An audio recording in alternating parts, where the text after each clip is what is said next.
Kembali Bapak Ibu kawan pajak dimanapun berada, bertemu kembali dengan kami di acara Jagadu Podcast atau Jackpot Jakarta Gambir 2. Nah, bersama kami kembali saya Andi Ginting, rekan saya Arya Erlangga. Jadi Bapak Ibu, kita kembali menyapa Bapak Ibu kawan pajak di live Instagram juga ya. Live Instagram di podcast juga. Nah, ini suasana di sini Mas Angga.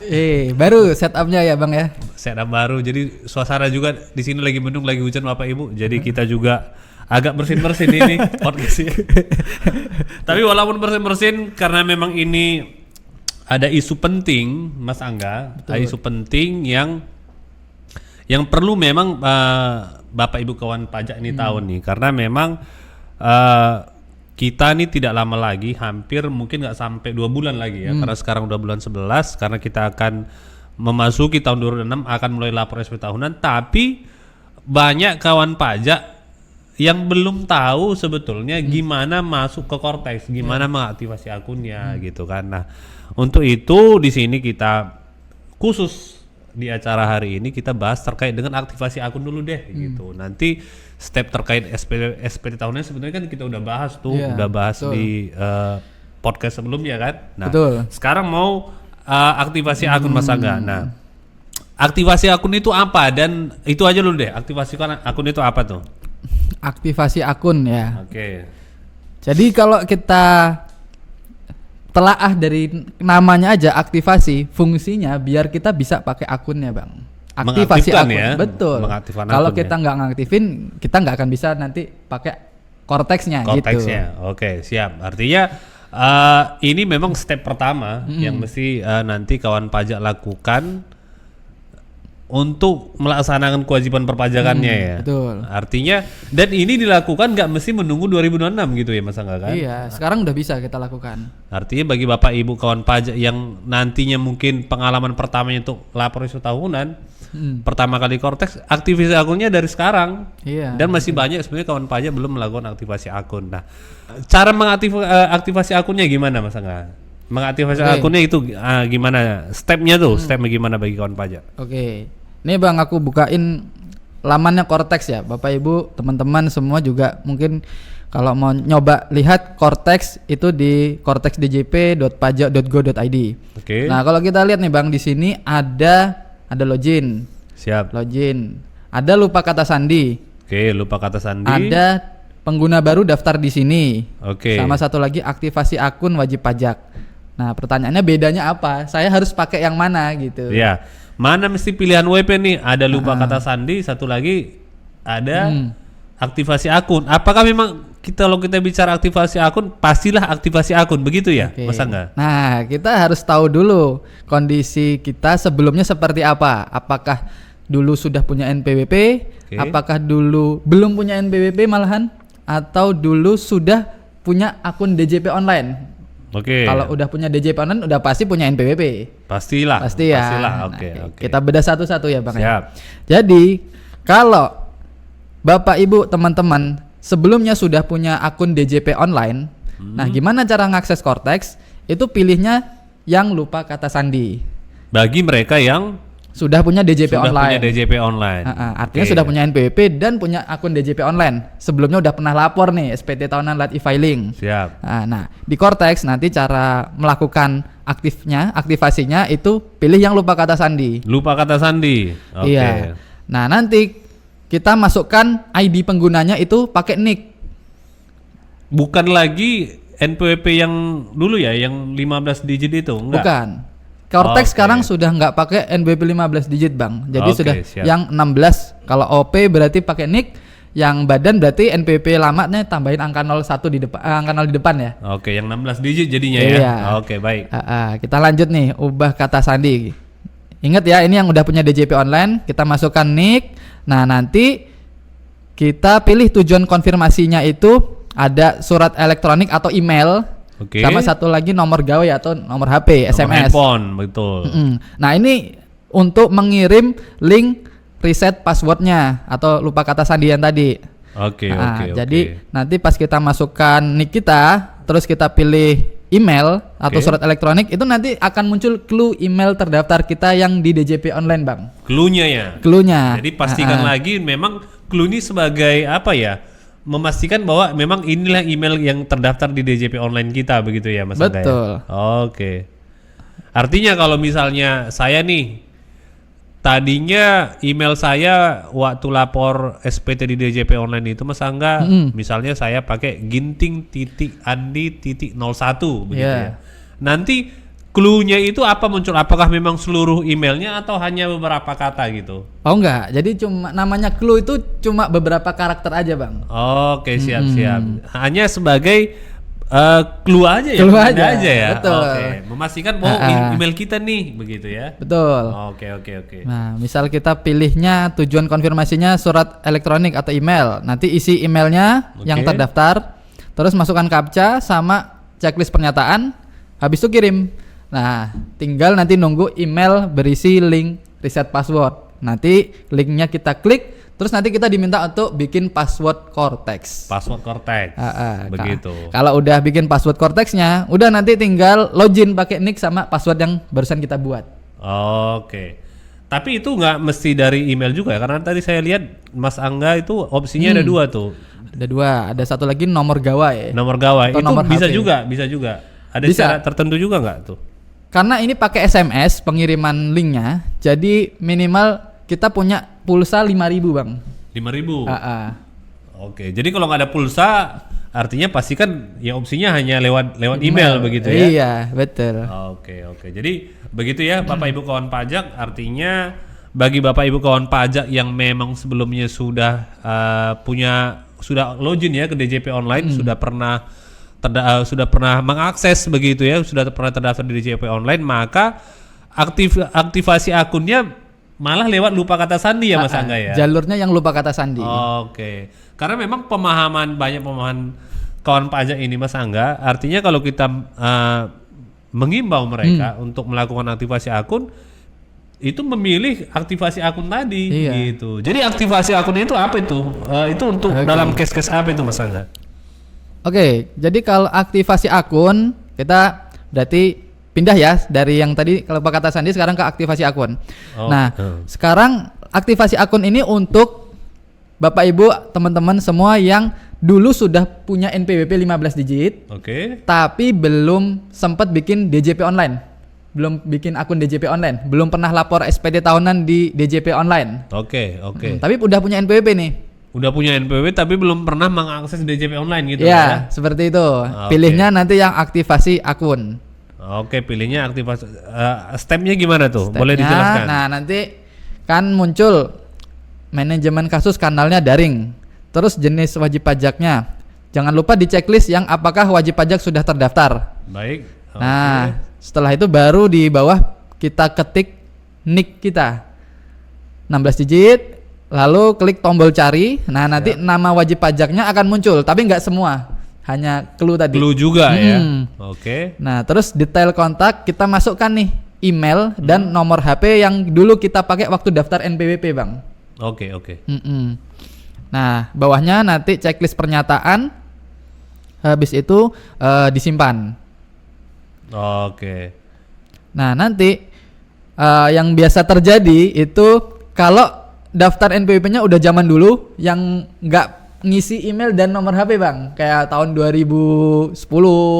Itu kan waktu daftar masih bisa kita ngosongin NPWP dan masih bisa ngosongin email dan nomor HP ya. Betul. Nah, gimana caranya? Ya mau nggak mau harus perubahan data dulu ke KPP terdekat, baru nanti bisa aktivasi akun Cortex-nya.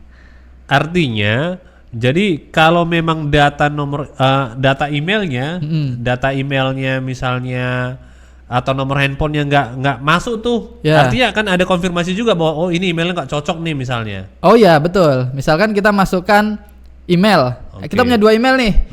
Yang terdaftar email pertama, tapi yang kita input email kedua. Itu nanti muncul notif error. Bukan error, silang ya. Silang. Artinya nggak sesuai dengan yang kita daftarkan. Oke. Iya, Bang. Oke, jadi itu tadi bagi wajib pajak yang memang dia sebetulnya punya NPWP 15 digit tentunya ya, tapi Ini kan kita bicara NPWP ya, artinya 2005 ke bawah gitu ya. Ya 15 digit tadi ya Mas Angga ya. Betul. Tapi dia belum pernah mengakses DJP online. Maka cara dia untuk melakukan aktivasi akun adalah lewat yang aktivasi tadi. Tapi memang tadi yang diperlihatkan Mas Angga itu stepnya agak berbeda ya, beda. Nah, Mas Angga, ada beberapa memang ditanyakan juga wajib pajak bahwasanya apakah dalam proses aktivasi ini nanti akan ada semacam scanning muka, scanning wajah gitu. Oh, foto selfie gitu ya Bang? Foto selfie begitu, karena dengar-dengar katanya pada saat awal-awal itu beberapa kawan pajak juga melakukan pada saat proses aktivasinya itu ada foto selfie-nya foto selfie-nya untuk menandai muka wajah. Oke. Betul Bang. Jadi kalau kita mau aktivasi akun itu setelah kita masukkan nick, cari nama kita muncul kan. Oke. Terus bawahnya detail kontak. Nah di bawahnya ada verifikasi identitas. Ada tombol take a photo. Nah nanti dia minta untuk selfie. Email isi, nomor HP isi sesuai terdaftar. Terus foto selfie diambil. Nanti dicek itu Mas Angga ya, apakah memang mukanya sesuai dengan identitas pihak yang mengaktifkan begitu ya. Betul. Habis itu checklist pernyataan di bawah, lalu simpan. Nah nanti dia akan mengirim ke email itu ada surat namanya aktivasi akun. Pemberitahuan aktivasi akun, dan itu nanti ada password sementaranya Bang untuk bisa login. Password sementara. Oke. Jadi agak berbeda yang di lupa kata sandi tadi. Betul. Kalau lupa kata sandi tadi nggak ada password sementara ya? Nggak ada. Kita langsung bikin passwordnya. Tapi kalau aktivasi kan kita baru pertama nih. Jadi nanti dikasih password sementara. Udah bisa login nih nanti pakai password sementara. Bapak Ibu bikin password baru, diubah karena passwordnya itu rumit sekali kalau untuk dihafal. Agak keriting ya? Iya. Oke, baik. Nah, jadi itu adalah step kita melakukan aktivasi akun begitu ya Mas Angga ya. Betul. Nah, jadi Bapak Ibu kawan pajak sudah dijelasin tadi sama Mas Angga ada dua pintu sebetulnya ya. Ada dua pintu jalur kita untuk melakukan aktivasi akun. Jadi perhatikan lagi apakah kita melakukan aktivasinya lewat lupa kata sandi atau lewat aktivasi. Nah itu tergantung dari kondisi Bapak Ibu kawan pajak. Jadi kalau Bapak Ibu kawan pajak sebelumnya sudah pernah mengakses DJP online, nanti proses aktivasi akunnya lewat lupa kata sandi, gitu ya. Betul. Sedangkan kalau yang bagi yang wajib pajak yang belum pernah akses DJP online, artinya tapi dia udah punya NPWP sebelumnya, maka proses aktivasinya lewat aktivasi. Oke. Nah kalau sudah Mas Angga proses aktivasi, nah tadi di tema kita ini juga himbauan dari DJP itu adalah Bapak Ibu kawan pajak ini selain melakukan aktivasi akun juga untuk jangan lupa untuk membuat kode otorisasi. Itu apa itu Mas Angga? Oke. Sebelum ke kode otorisasi tadi ada satu lagi yang belum kita bahas Bang. Apa itu? Yang daftar pengguna baru. Kita belum tadi. Oke, itu ada daftar pengguna baru. Itu untuk apa itu? Pengguna baru daftar di sini. Nah, ini kondisinya adalah kalau Bapak Ibu, teman-teman itu belum pernah daftar NPWP sebelumnya gitu. Jadi nggak punya nih NPWP 15 digit nih. Dan sampai era Cortex ini Bapak Ibu belum daftar. Jadi artinya itu daftar baru itu daftar sebagai wajib pajak maksudnya atau daftar apa itu? Ya betul, mendaftar sebagai wajib pajak biar nanti nick kita itu bisa kebaca di sistem Cortex Bang. Artinya setelah dia daftar masih perlu aktivasi akun nggak atau memang udah otomatis aja nanti udah langsung aktif dia Mas Angga? Kalau daftar itu nanti otomatis aktivasi akun Cortexnya juga Bang. Baik. Jadi karena memang dilakukan di tahun 2025 ya. Karena Cortexnya udah berjalan begitu ya. Nah nanti dia pas daftar itu kan milih kategorinya perorangan, badan, instansi pemerintah. Kita pilihnya perorangan lah. Terus nanti ada pilihan punya nick atau enggak. Ya kalau orang Indonesia punya KTP pasti pilihnya nick ya. Nah setelah memiliki nick nanti ada dua opsi, yaitu aktivasi nick sama hanya registrasi. Aktivasi nick atau hanya registrasi. Apa bedanya itu Mas? Bedanya kalau aktivasi nick itu nicknya kita aktifkan agar bisa menjadi NPWP Bang. Jadi contoh gini, Aku belum punya NPWP. Oke. Aku punya NIK. Oke. Nah, sekarang kan NIK pakai NPWP. Siap. Nah. Kebalik ya. Sekarang NPWP pakai NIK. Oke. Gak fokus di mulia. Suasananya lagi ini, lagi apa nih? Lagi hujan nih kayaknya. Hujan, gelap, Oke. dingin ya. Yang mana yang betul ini? Oke. Sekarang NPWP pakai NIK. NPWP pakai nih. Oke, Ya. siap. Nah, sekarang NIK-nya biar bisa jadi NPWP, caranya harus diaktifasi NIK. Oke. AA. Bahasanya aktivasi ya. Bahasanya aktivasi. Artinya kalau dulu bukan daftar lagi. Bukan. Kalau dulu daftar. Daftar, Kalau sekarang oke. aktivasi NIK lah istilahnya. Siap, gitu. siap. Nah, bedanya dengan registrasi apa? Nah, registrasi ini biar contoh gampangnya Bang ya. Oke. Aku ilustrasikan dengan istri yang NPWP-nya gabung. Oke. Contohnya istri gini. yang PPM gabung. Contohnya gini. Ini suami, istri, dua-duanya belum pernah daftar NPWP. Oke. Oke ya. Nah, si istri ini jabat jadi direktur perusahaan lah. Oke. Suaminya juga jadi Wajib karyawan pajak misalkan. juga. Nah, si suami karena dia kan wajib ber-NPWP nih, punya penghasilan segala macam bekerja, dia nanti untuk bisa dapat NPWP pilihnya aktivasi NIK. Oke. Si suami. Si suami. Oke, siap. Nah, istri kan tadi sebagai PIC, direkturnya perusahaan lah. Betul. Dia pasti punya otorisasi lah di perusahaannya, termasuk untuk mengakses Cortex perusahaan ya, Betul. biar bisa Tanda impor tangan sonet. begitu ya. Betul. Oke. Nah, tapi dia pingin NPWP-nya tetap gabung. Gabung dengan suami. Dengan suami. Oke. Pertanyaannya, apakah pakainya NIK-nya suami? Kalau dulu kan konsepnya Betul, NPWP suami itu. betul. Sekarang ini apakah NIK-nya pakai NIK suami? Betul. Ternyata enggak, pakai NIK-nya istri, Bang. Pakai walaupun dia gabung sama suami. Nah, oke. caranya dia pilihnya si istri ini yang hanya registrasi. Oh. Biar nanti Oke. NIK-nya istri itu masuk ke sistem Cortex kita. Walaupun tapi artinya kalau dia dengan hanya registrasi Mas Angga, NIK-nya itu nggak menjadi NPWP. Nggak menjadi NPWP. Oh. Dia akan oke. statusnya itu gabung. membedakannya ya. Aktivasi NIK menjadi NPWP, satu lagi hanya registrasi. Hanya registrasi. begitu. Iya. Kalau istri milihnya yang aktivasi NIK, jatuhnya nanti NPWP terpisah. Oke. Gitu. Jadi Oke. bedanya di situ. Bedanya. Sama satu lagi ilustrasinya kalau perusahaan punya pengurusnya itu orang luar negeri. Dia nggak stay di Indonesia, Bang. Oke. Jadi tetap di luar negeri dia. Dia kan subjek pajak luar negeri tuh. Betul, Nggak punya NPWP kan? Kecuali kalau nggak dia punya NIK gitu lah istilahnya. nggak punya NIK. Kalau dulu berarti nggak wajib ber-NPWP kan? Betul. Kecuali tinggal di Indonesia. Betul. Nah, gimana caranya biar dia bisa dapat akses Ke Cortex. ke Cortex? Pilihnya yang hanya registrasi. Oh, Betul. baik.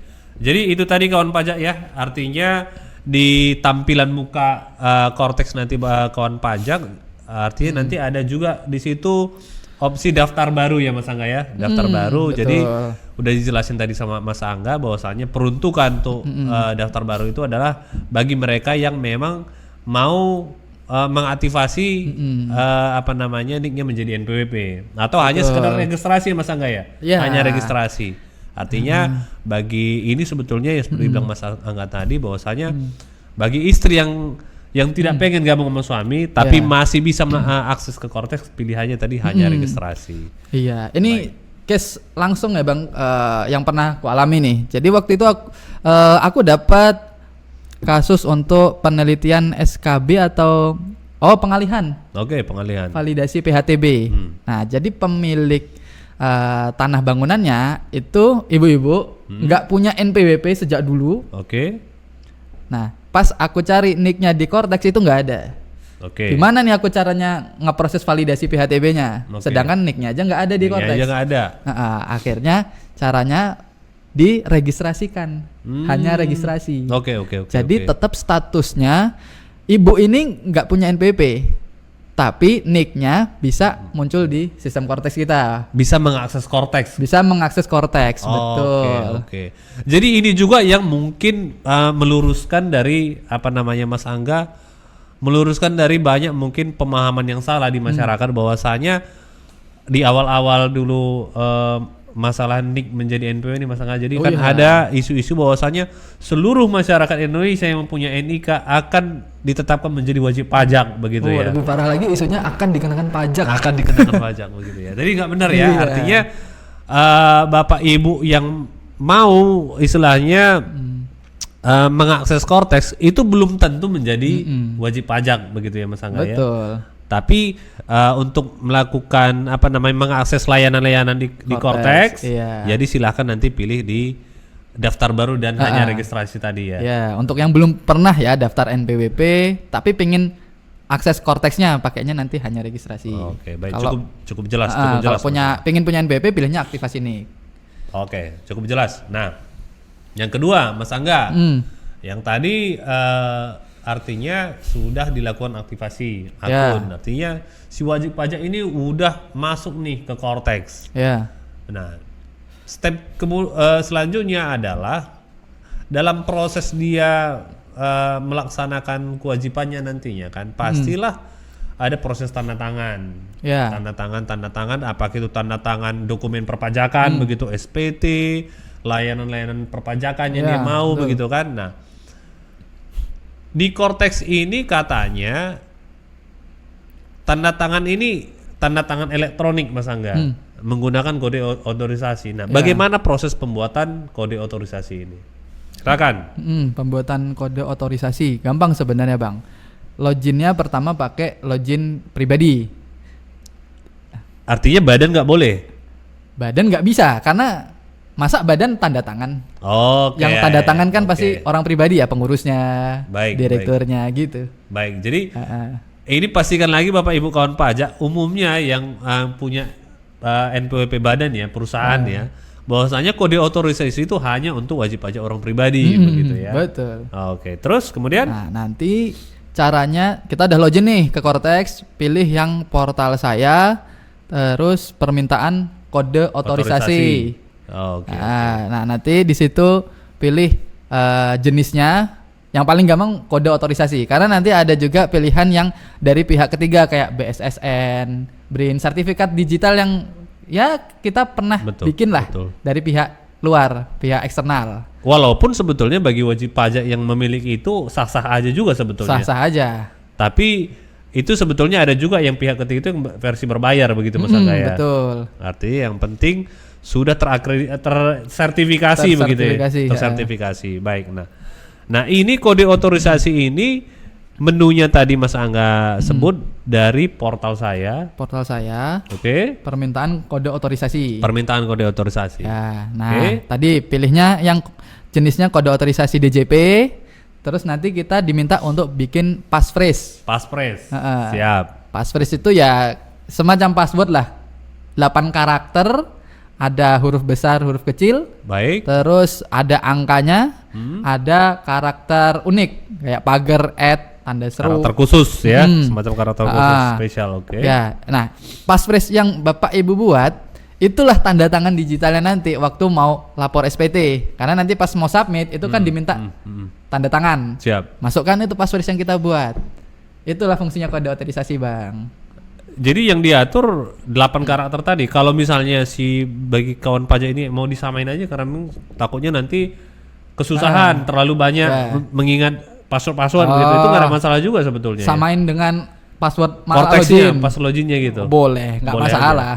Sepanjang memenuhi syarat minimal karakternya tadi Mas Angga ya. Ya, minimal 8 karakter tadi. Oke, setelah itu Mas Angga apakah udah selesai tuh? Belum bisa langsung digunakan karena statusnya masih invalid. Oke, jadi nanti masih invalid, setelah Bapak Ibu bikin kode otorisasi kan muncul bukti tanda terimanya. Nah, itu sekarang kita ke step berikutnya. Itu nanti ke portal saya. Oke, portal saya. Terus profil saya. Nah, habis itu sebelah kiri nanti dicari yang nomor identifikasi eksternal. Nomor identifikasi eksternal. Oke, siap. Habis itu yang sebelah kanan nanti dilihat ada 2 Bang, ada kiri ada kanan. Pilihnya yang kanan. Sertifikat digital. Digital certificate ya. Digital certificate. Oke. Terus nanti muncul tuh yang tadi kita bikin, statusnya invalid. Jadi walaupun artinya dibuat statusnya invalid begitu ya. Betul. Nah, caranya biar valid gimana? nanti kita scroll ke kanan. Siap. Scroll ke kanan nanti ada tombol periksa status. Periksa status. Itu diklik. Oke. Nah, setelah diklik nanti tombol sebelahnya ada lagi nih, menghasilkan dokumen apa atau apa gitu. Aku lupa. Nah, klik tombol yang kedua ini, udah nanti dia statusnya berubah jadi valid. Oke. Nah, kalau udah valid berarti passphrase-nya udah bisa dipakai buat tanda tangan digital. Baik. Jadi itu tadi Bapak Ibu, jadi mungkin ada 2 step kali ya. Artinya pada saat kita meng-create kode otorisasinya, satu lagi memvalidasi kode otorisasi itu maksudnya iya, yang darinya. Artinya memang pada saat proses pembuatan dia nggak langsung otomatis valid begitu ya Mas Angga ya? Nggak langsung otomatis valid. Oke. Jadi jadi mungkin juga bagi kawan pajak yang mungkin, karena ini kalau nggak salah Mas Angga, ini proses di awal-awal sebetulnya nggak ada, kata teman-teman kawan pajak juga nggak ada proses melakukan itu tadi validasi kode otorisasi. Jadi memang ini mungkin Bapak Ibu kawan pajak yang sebelumnya sudah membuat kode otorisasi perlu dicek lagi tuh seperti yang disampaikan valid Mas Angga. Atau invalid nih statusnya. Iya, apakah sudah valid atau belum kan? Takutnya nanti pada saat Bapak Ibu kawan pajak menggunakan passphrase-nya, kode otorisasinya ini kok error terus. Iya. Jangan-jangan mungkin karena memang belum valid begitu ya. Betul. Oke, jadi itu tadi sudah disampaikan Mas Angga. Silahkan Bapak Ibu setelah melakukan proses pembuatan kode otorisasi tadi, pastikan lagi memang statusnya sudah valid dari nomor apa tadi Mas Angga? Nomor identifikasi eksternal. Nomor identifikasi eksternal, nanti ada di tab kedua itu nanti digital certificate. Nah, pastikan lagi di situ statusnya perbarui status. Oke. Tambahan lagi Bang. Jadi aku perhatikan di nomor identifikasi eksternal yang digital certificate itu ada masa berlakunya ternyata kalau kita perhatikan. Ada berapa? Berarti nggak selamanya juga dong? Nggak selamanya. Oke, berapa masa ini gimana itu Mas Angga? Dia tuh berapa lama tuh? Itu kan tadi kita statusnya valid invalid tuh. Oke. Nanti tuh ada di kolom sebelahnya berlaku sampai dengan kalau nggak salah itu. Itu aku hitung 2 tahun. Oh, berarti sama dengan ini dong sebetulnya. Kalau mungkin kawan pajak yang PKP Sertel dia kan sertel ya, sertifikat elektronik itu kan 2 tahun itu Mas 2 Angga. tahun. Iya. Sama konsepnya ternyata. Oke. Tapi jadi mudahnya nggak selamanya ya, tapi perlu kita cek lagi apakah memang jangka masa berlakunya masih terpenuhi apa enggak gitu Mas Angga ya. Betul. Dan enaknya di Cortex itu lebih mudah karena kita bisa bikin secara online, mandiri, nggak harus datang kayak dulu bikin sertifikat elektronik harus ke KPP. Betul. Harus direkturnya yang datang. Betul. Tapi memahami juga sebetulnya kita memahami bahwasanya ini kan sebetulnya tanda tangan ya. Artinya memang DJP perlu memastikan bahwasanya dalam proses setiap proses penerbitan layanan permohonan wajib pajak, apakah kalau sudah ditandatangani memang ini orang-orang yang punya berwenang begitu Mas Angga. Iya. Orang yang benar-benar wajib pajaknya gitu kan, karena takut disalahgunakan begitu. Jadi mungkin di awal-awal dulu DJP memastikan bahwasanya yang mengajukan permohonan itu adalah direkturnya begitu ya, untuk memastikan itu sebetulnya ya. Iya, betul. Nah, baik. Jadi itu tadi mungkin terkait dengan proses pembuatan kode otorisasi. Jadi itu mungkin 2 hal penting sebetulnya bagi kawan pajak yang lakukan sebelum memasuki tahun 2026 Mas Angga. Jadi kita pun sebetulnya Mas Angga bukan hanya di Gambir 2 ya. Artinya sepertinya himbauan aktivasi akun ini pun sebetulnya kita sudah himbau lewat email blast juga. Betul. Email blast juga di akun-akun media sosial DJP juga gencar-gencar melakukan kampanye tentang itu ya Mas Angga ya. Iya. Oke, jadi baik begitu Bapak Ibu kawan pajak. Jadi tema kita saya kira udah cukup jelas ya. Hari ini kita memang fokusnya membahas terkait dengan aktivasi akun dan kode otorisasi. Mudah-mudahan apa yang disampaikan Mas Angga tadi bisa menambah pengetahuan bagi Bapak Ibu kawan pajak, sehingga bagi Bapak Ibu kawan pajak yang belum melakukan aktivasi akun atau belum melakukan pembuatan kode otorisasi, dengan adanya podcast ini Mangga langsung seketika. Langsung seketika. Ini hal yang dirasa remeh tapi penting loh. Aktivasi akun nih. Artinya kita bicara ini kan ibarat gini ya. Kalau diibaratkan ini kita bicara kita mau berangan-angan akan pindah rumah gitu lah Rumah kira-kira. ya, betul. Tapi rumahnya belum kita masukin nih gitu kan. Belum kita ada gambaran nih, kuncinya belum kita ambil gitu masanya kunci rumahnya gitu. Ini kan kita lagi membuat kunci rumahnya nih. Iya. Biar rumah korteks kita itu nanti bisa dimasuki kan betul. seperti itu. Oke, baik. Ada lagi Mas Angga terakhir mungkin? Kayaknya cuma itu sih kalau untuk aktivasi registrasi lupa kata sandi, ya seputar itu aja sih, Seputar Bang. itu. Ya mungkin pun di bawahnya jangan lupa melakukan Iya. aktivasi akun itu aja mungkin kali ya. Betul. Baik, jadi kalau memang tidak ada lagi Bapak Ibu kawan pajak, mungkin sekian dulu ya jackpot kita hari ini, Jagadu podcast kita. Mungkin bagi kawan pajak yang mau melakukan meminta istilahnya mau tema apa nih mau kita bahas lagi, silahkan nanti komen di kolom komen atau kita juga punya akun Instagram ya Mas Angga. Nah, silakan aja di komen di situ, di follow, silakan di komen. Pengen bahas ini Pak, misalnya tema ini begitu ya. Nanti silakan aja, nanti kita bahas di acara jackpot berikutnya. Baik, mungkin itu aja. Sekian dari saya Adi Ginting. Saya Arya Erlangga. Undur diri, sampai ketemu di jackpot berikutnya. Sampai jumpa. Yuk.